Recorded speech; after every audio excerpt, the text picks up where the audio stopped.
3, 2, 1. Hey, everybody. This is Zach. Hey, I'm Joe. And this is Pages of New England, podcast number 3. Bow, bow, bow, bow. We made it to number 3. Woot, woot. It's going to be a good one, though. Absolutely. 100%. So today is a little special. It is. We have a dedicated topic because... So in my preparation for all this podcast work, something that I do naturally in my life is each day is a national day. So I went down and I went through all the national days. And today is kind of a cool national day. It's National Rappel Day. And for those who don't know, it's the end of Prohibition, which is pretty freaking cool. So on this date in 1933, the end of Prohibition was a thing. Thanks to Roosevelt. Fun fact, it said that he celebrated Prohibition with a dirty martini. Interesting. That's how he celebrated his December 5th, 1933. So because you're a bartender / server, you've done both, I guess, like in the field, right? Yep. What is a dirty martini? Explain that to me. I mean, it is, you put me on the spot there. No, it's, I mean, you can do it a couple different ways. People either you can do a vodka, gin, but it's just vermouth and olive juice. Okay. Ugh, olive juice. I'm steering clear of that. Well, that's why we are drinking whiskey sours tonight. Oh, yeah, definitely. Can't go wrong with a whiskey sour. Right? We decided to make a nice little special drink and we were going to do rum, but Zachary doesn't really like rum, so we settled for something we both like, and that is whiskey. Because who doesn't like whiskey? Absolutely. And, you know. So, I will say I'm going to start this off strong. Joe has done all the preparations about the Prohibition. I came in with just some slight little facts. I'm going to slide under the rug, and we're going to keep it, nice and cool. I'm just going to give my comments and opinions. I went through the knowledge and the history of the Prohibition in high school, but that is long and gone out of my memory, so right. I'm going to admit when I've lost. Admit defeat. Absolutely. I do want to throw in there my first little fun fact. You talked about... who was the guy you just mentioned? President? Roosevelt. FDR, baby. Like in a dirty martini. Andrew Jackson, at his inaugural party, everyone had to get ordered to leave and go outside because it was a tradition to overserve at his parties. So because it was his inauguration, they went hard. And they went so hard that they had the guards come back. They had the guards force everyone in the lobbies and in the areas outside because they, at the end of the day, like, this is still a White House. It is a party, but you gotta go. Damn. And it got to this whole thing where, like, I guess it's okay for them to just, grab the president up and put him in, in his bed and say, you see tomorrow morning for work. But these people, like, it's at your house. Get the fuck out. Leave 2 Advils and some water. And absolutely. Be like, all right, Mr. President, have a great night. Yep. The rest of y'all, music's off. It's time to go. Yeah. Yeah, so it's alcohol has always been a part of this nation to its core. Even George Washington, when he was in the war, back on the front lines, he would order in barrels of whiskey so that everybody could have a cup of whiskey every morning. Well, do you know what makes alcohol, like why we've been able to have it for so long? What's the key ingredient? So alcohol itself comes from yeast, right? Yes, grain. Okay. Yeah. Well, close, but it's just kind of yeast makes the alcohol when it ferments, right? Ferments, yeah. That's like for beers and stuff like that. And okay. Well, I mean, not just beers. I mean, everything has to ferment, but yeah. So nice. That's why they've always been able to have any substance of alcohol, and moonshiners have been able to do what they can do because it's just grain, and grain is just, again, a form of wheat, and it just grows. Interesting. Can't stop the growing because we need it for food. So in some sense, it's like a natural. Correct. Again, they can't stop it because we need grain for foods, So yeah, what people do with it, that's their own right. Yeah, interesting. All right. So where do you want to take us off here? Where do we start? Well, I mean, the Prohibition was actually kind of a fun time. I like relearning about it because obviously, like you said, I learned about it in high school, but that, unlike you, was a lot longer for me. So relearning about it today was kind of a lot of fun because, you hear about the Prohibition and everything that happened with it. And again, it originally started because when World War One started, they needed to reserve green for food. So back in like 1917, they just did kind of a mild ban, kind of like a soft ban in a sense, And then back in 1920, they did the hard ban. And I love that every article that I read, they were experiments. It all said like the U.S. with their 13-year experiment with banning alcohol. Like what? What? Well, that's the best way to, cover it up at the end. It's, hey, guys, we were just experimenting. Don't worry. It was an experiment. Right. It's all fine.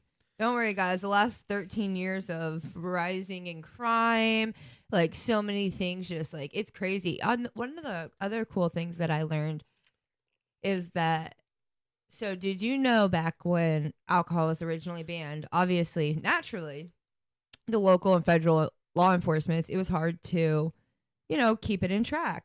So the original enforcers of the Prohibition was the IRS. It's all about the money. Mm-hmm. Interesting. And then it went to the Justice Department.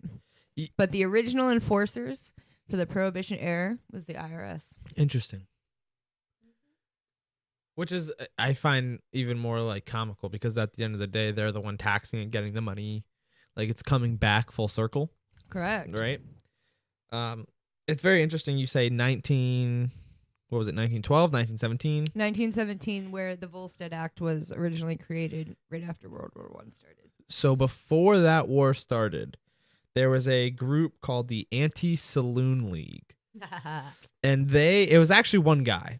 And he went around doing the propaganda, leading all these charges. And it's interesting because I'm actually telling the story backwards, right? He didn't start the Anti-Saloon League out of necessity.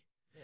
He started it because he saw the niche and he knew he could take it much further. Right? Now, a lot of people are going to ask, what's that niche? And this is actually comical. The niche is all about the wives hating the fact that their husbands were daily drinking, alcoholics, useless, and like in a time of where they really needed to go tend to the farm and bring home the bacon, they were at the bars getting drunk. And it is actually a movement where it's called the Women's Crusade. And it was a mostly Christian movement where the women would march/pray outside of saloons to prevent the males from going in there. And they would go in there and try to justify why they should go home and spend time with their kids, which to say that back then probably made them sound crazy. Obviously now that's what you should do. You should go home and spend time with your family versus getting shit-faced at a bar. Right. But hey, to think that it was a problem back when there was no TVs and there was nothing to distract yourself with, I find quite interesting. And it's that Women's Crusade that led to the WCTU in 1874, which is where these women tried to get more organized and go in a political form. And because women still had no rights, and basically the fact that they were, and this is actually what I read on the article, the fact that they were out on the streets being seen was already a fact that they had lost. Like they really weren't in a position to even hold that statue at all. And that's where the Anti-Saloon League comes in, and it's takes its reins on the ability to, drive a wedge between people and alcohol, a bunch of propaganda showing how it's super bad. And it, like you said, leads into that act in 1917, and it all goes downhill from there. Then the 18th Amendment, and then sooner or later the 22nd Amendment, which led to the reneging of the 18th Amendment. So. But what I also, and it's funny because like when you think about the Prohibition and everything that happened, it's crazy to think that all of this started by banning alcohol. You know what I mean? By cutting people off to something that technically they should have every right to do. You know what I mean? And it's like crime rates went up. Look at Al Capone. One of the biggest crime bosses of time. Prohibition era. And would he really be a big true crime boss if they never had banned alcohol? Because he really, yes, maybe, but that was his jump to fame, right? bootlegging jump was, to creating those speakeasies, the bootlegging, you know what I mean? That was all hyped up because no one had drinking. No one had that. Again, I don't necessarily agree with drinking being. There are some health benefits. I mean, the health benefits for wine, I think, have gone further and further as time is going on. But I mean, well, wine's a little different. It's all about excess. It's when you overconsume. Yeah. Well, it's true. It's all about that willpower to be able to stop and just say, oh, I'm just going for one drink, or just making it a casual cocktail. You know what I mean? But again, by taking that away from people, you're creating more chaos and more demand. Yeah. It's ridiculous. And it's like, I don't know. I just think the whole thing is like crazy that you can create so much crime. And so, again, think about the term. You know what a speakeasy is? Yeah. What is it? It is technically an underground bar. That's like a very plain Jane description. It's illegal drinking spots. Yes. Yep. Is like the official, I think, like definition. But so do you have more on that? Like, where was the first speakeasy? Like, can you give me some more information on that? Well, if I were to take a guess, where would you guess? I'll look it up. Well, it's interesting, not to say they're listening, but as we're preparing for this podcast, I get a little article popping up on my, Apple News talking about how Al Capone's old hideout is actually now a restaurant, and how it's just very blatantly been popularized touristically, if that's even a word. Yeah. I wouldn't know. And they're just making money off of it. All right, so I just pulled up the 5 oldest speakeasies in America. All right, and this is according to bucketlistbars.com. Number 1, well, I don't know if it's actually in like alphabetical or like numerical order, but is Tommy's Detroit Bar in Detroit. It was originally created in 1840, which is weird because 1840. Oh no, that's before. I keep getting my 18s, my 19s mixed up. Yep. So then we have Pete's Tavern in New York City. That's in 1864. Yep. Then we have Newman's Bar in St. Paul, Minnesota. That's in 1887. So this is around what I was saying when these wives were going around and really stopping the ability for these saloons to stay up. Yeah. And the only way that the husbands could actually get away, which it feels crazy to say that there was like a hidden civil war between the wives and the husbands over getting drunk. Makes sense though. It kind of like is it's a tale as old as time, but it's just what it's about is the has changed, right? Yeah. So it's very comical how that kind of, even back then they were still trying to hide it. Again, they were probably created for like, even go back to like the Boston Tea Party, right? So think about when like Paul Revere and all them, they all met in secret underground bunkers. You know what I mean? They all met in people's private homes. So like the concept of a speakeasy and that idea, secrecy wasn't new. Yeah, exactly. So the baseline for it was already created. We've been doing it again back since like Boston Tea Party, when we led the revolution. So it's kind of just, they're just rebuilding and rebranding them to better purposes. Yeah. History repeats itself. Absolutely. So let's see what else we got. So before speakeasy, was there anything like, how did it get to that point? Well, I think at least, again, I'm not a historian and this is based off, but I do enjoy history. So I would like to say that I generally know what I'm speaking about, but people used to have secret meetings in homes. You know what I mean? So when you would have like, it's just, we can go current, the civil, like not current, but the Civil War, post Prohibition, right? People gave up their homes. People would like, no, take my house, use it as a rebel sanctuary or whatever it may be. And then people realized, hey, then the commercial, you know what I mean? But back then people only had homes. There was no real commercial scene in a sense, you know? So a lot of people did these things in their homes. And then once things started getting more and more commercialized and buildings started popping up, it made it a lot easier for people to, have these speakeasies, you know, secret places.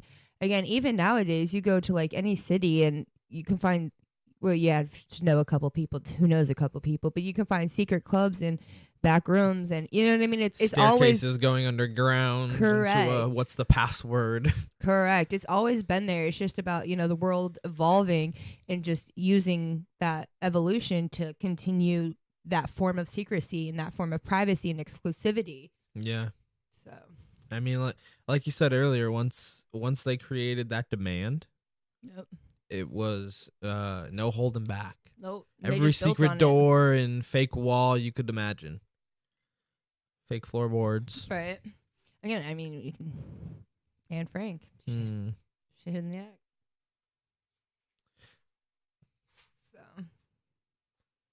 So what do you know? I'm interested to see, like, without doing any research, what do you remember about, like, what when you think of Prohibition, what do you think about? Specifically? Yeah. My normie programmed brain from school wants to say that it is a basic time where legally it was illegal to get access to alcohol, and people were making it illegally and then tracking it over state lines and selling it at the speakeasies. I mean, I wouldn't say we went into depth. I mean, I didn't even know as much that Al Capone kind of like pivoted his career on it. Like, I wouldn't have thought. Obviously, the mobs were big back then, but I think organized crime in general was always a thing. You know, there's a huge, you know, line of organized crimes that are connected to to some form of operation inside the government. And it's not saying that mobs are part of the government, but there's always been, you know, we're letting this guy slide because he's giving us dirt on these people, and these people are the really bad ones. Like, there's always a fine line what those mobsters played in the role of, society and everything else. And again, they were just in the right place at the right time, you know? When alcohol went legal, they knew that they could make money off it. They had everything set up. Exactly. To be the best bad guys that they could be. Well, I think it's even better to go on a front, like, out of all of the bad things to do, selling alcohol at that time was not the worst those mobsters could be doing.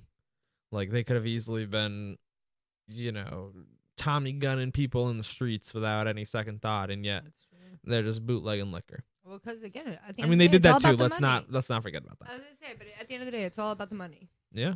You know, like, guess what? Hiring hitman and paying for these, people, that costs money. And I get, they have, but alcohol and clubs, that was an easy in for people to gain money. So when it got banned, they had to kind of revert. Yeah. Yeah. So besides, like, the basics, I feel like my little pre-review was the most in-depth I went, learning the fact that, Prohibition went even before, when the legal act started to get involved, like, how it really came from a necessity of, like, wanting to get the family back together was very interesting. Right. So I just looked up history's 15 most scandalous bootleggers and rum runners. Okay, so let's see. Fun fact before we get started with that, did you know that back in the day, like, I'm talking probably before the 1850s, not every civilization had clean water, but they knew how to make beer. And they knew that fermenting the grain with the yeast and everything, it actually kills off bacteria in the water. Yeah, I can see that. So there was a majority of, not a majority, let me rephrase that. Let's say a good portion of societies very long time ago where their main drinking source was actually a very, very light beer, a 2% beer, right? Let's say something like that. Very, very light. And that was basically their water. And then they would have their, their wines or their fine alcohols, which, even more, some say they found barrels in an ancient tribe that had very, like, low percent alcohol, like water type beer, and another one which had, like, mushroom tea, basically. Like they had their mushroom wine or whatever, which yeah, was interesting to think that that's their pair of choice. But So, looking up the bootleggers, right? So, number one, the name sounds familiar, but like the quick description that they give isn't much, you know? So, the number one is William Bill McCoy. Again, doesn't that name sound familiar? McCoy seems familiar. Bill but McCoy. Like, I feel like I've definitely like watched a documentary or something. But supposedly he was an expert boat builder and master navigator of sea vessels. And he locked in the rum running scene because of his knowledge of boats and stuff. Yep, seems like the guy to Yep. run the scene. Number two is Nucky Johnson. Have you ever seen Boardwalk Empire? Or have you ever heard of Boardwalk Empire? It's a TV show. No.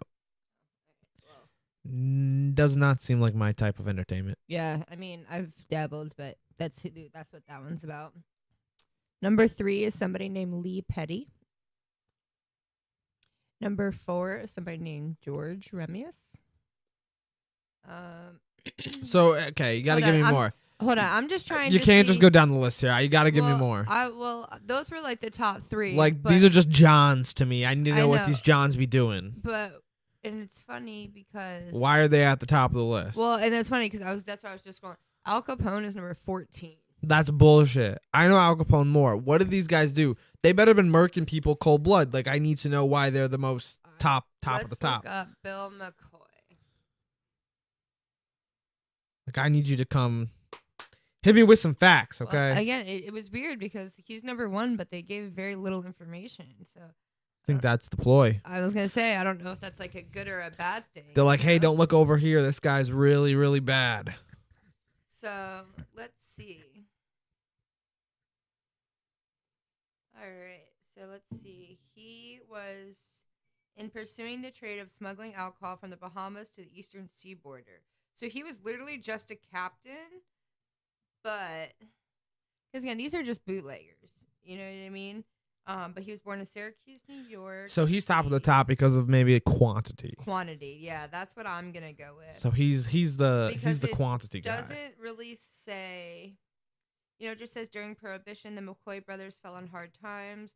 Their excision and freight business could not compete with the new highways of buses. Blah blah blah blah blah. They traveled to Gloucester, Massachusetts. Then McCoy began smuggling whiskey. He was number 2, right? He was number 1. He was number 1. Okay. Who was number 2? 1. Because you can't have 2 big shippers. If you got 2 big shippers, then it's just a big shipping game, and that to me that's just logistics, and yeah, I'm not very interested. I need to know, like, are these the ones putting in people's trunks? Making fake box trucks? Like, I mean, I don't know, Zach. We didn't live in this time. What a shame.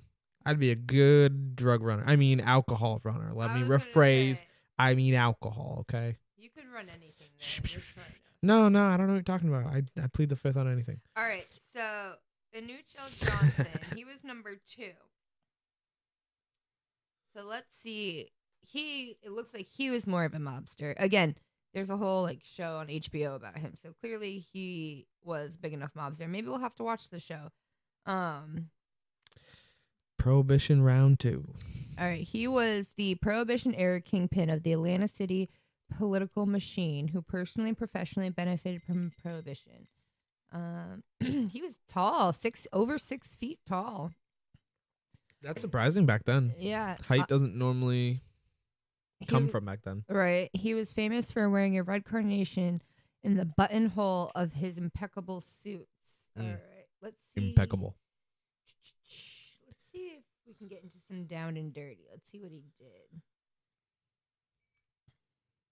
Again, with a lot of these, I feel like they can't necessarily prove it. So he was indicted, just like the rest of them. He was indicted for tax evasion. Of course. But that's all they were able Everybody to and their grandma's indicted for that shit nowadays. It's as common as the blue check. No, I'm just kidding. Right. Now that you can pay for it, I'm sure. But it did say that he died at 85 years old in his home in New Jersey. Yeah, we'll have to watch Boardwalk Empire and see. Yeah, and that's the thing. Like a lot of these, I think a lot of it wasn't proved. So some of these articles and TV shows, you know, Did it even happen if it's not proven? and they're That's my thing, though. There's accounts from people who are past the statute of limitation who can absolutely talk about it. it's not about the law, Zach. It's about the people. It's about who's gonna kill you if you speak, whether the statute of limitations is valid or not. That's fair. That's fair. You know, you don't rat. Apparently, there is a difference between a rat and a snitch. Is there? I don't know what it is, but I know look there's it a up. difference. Why am I doing all the research here? Look it up. What are you bringing to this table? Come on now. I brought some good facts. Yeah. I spit some game. All right. All right, so that seems like everything we got on the Prohibition. We're definitely going to have to do a Prohibition round 2, where we definitely go a little bit more in depth about these guys and what they did, and maybe we can get some more accurate tales of how they smuggled the alcohol from state lines, or maybe how they make it, or Yeah. you know, and hopefully you can have more than half of a drink. I am crushing this thing like a gentleman, slowly and respectfully. Chug up. Excuse me. We are going on 36 minutes. So what do you want our next topic to be? Well, I don't want to surprise it for next show because I am so excited for next show. Next show I think is going to be a banger, and I can't wait to clip the shit out of it. Yeah. And I hope we both do our homework, and I hope it comes out fantastic. And you definitely need some. I mean, we would love some topics. So if anybody is listening, Absolutely. Drop it down. Yeah, put it in the comments. We'll do the research. Well, let me rephrase that. I'll do the research. I'll bring it back to Zachary. Zachary will do 5 minutes of research, and then here we are. Okay, guys. You've now witnessed the start to me having to try, and when I start trying, it's gonna. No, we really don't like Zachary trying because then he shows me up. It's not a happy ending for everybody in the It's group here. Trust me. For those who don't know, you do not want to play games with Zachary. Any card game, especially a virtual game. If anyone knows about the game Pitch, and if you know how to play Pitch, what's the other name for Pitch? High-low jacking game. So if you know that game, I don't know how to play that game, but my family... I do. Very much so. I'm an avid Pitch player. Big fan. Our family's vicious. Both sides. I mean, vicious. Like, if money's on the table and Even you if mess money's up... not on the table, they're that's still true. vicious. Cutthroat no matter what. Right? Even if all you're getting out of it is a jelly bean. That's They fair. want that damn jelly bean. They're going to take it from you. I led with a freaking 2. Now, real quick, for those who don't know, let me give you a quick synopsis on the game Pitch, or also known as high-low jacking game. Now, the point of the game, very similar to spades, except for you want to get high, low, jack, and game, which are points of the suit that leads. So, that being said, 2, which is literally the lowest card. Yep. Lowest card. Anyone could have taken it. Anybody could have taken it. Weirdly enough, nobody could take it. It's because no one was running the same suit. You got lucky. Well, lucky. When I called for 2, and I knew I had low, and I waited, I held it, I got my 1, I threw my 2 down, everybody stopped, dropped their jaw. It was crazy. They realized they had nothing, and I won with a freaking 2. Bullshit. It absolutely was. And I tell you, for this one day, I will never play Pitch again because I am up and I ain't ever going down. This is my one up. Right, going up, not going back down. Just like all the pros, retire on the high note. Right. Or you All can just right. be like Brady and just keep going back. We're on 40 minutes. I think we're going to call it a short one today. Yeah. We are hitting 2 in a row. So this is us working our best for you guys. I hope you all enjoyed this. I mean, tonight was definitely a little bit better than last night. Definitely. We're definitely getting better. Yeah. And again, if anybody has any ideas, topics, comments, questions, whatever, drop it. Drop it in the comments. All right, everybody. This is Pages of New England, and we want you to say, "Woo," we want you to have a good night.